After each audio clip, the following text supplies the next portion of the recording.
Former wards of state say the Victorian government is denying them full access to their childhood health records.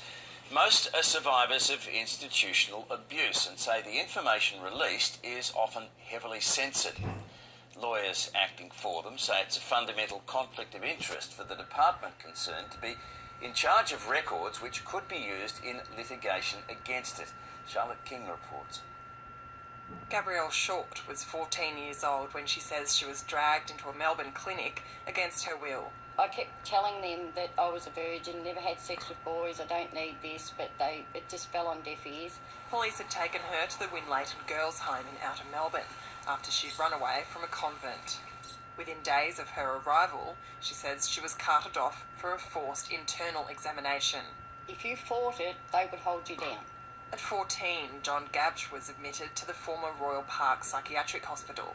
It was just like being taken into a horror movie. He says he was sexually abused at the hospital, given electroshock treatment and heavily medicated. I come out a psychological mental wreck, and I have been to this day. In 2013, he launched a Freedom of Information application for his Royal Park records. He got back 4 blank pages. I made an explanation. My whole life's been ruined. Around 30,000 metres of records relating to former state wards are held in the Department of Health and Human Services archives. It's up to department officers to work out what information gets released and what gets blacked out or redacted. The Sex Abuse Royal Commission has asked the department about this policy. Do you understand that can be extremely distressing for survivors who then can't make any context out of the document? And the only explanation they might be given is the privacy of others. This is just something that we seek to continuously improve in terms of the way these decisions are explained.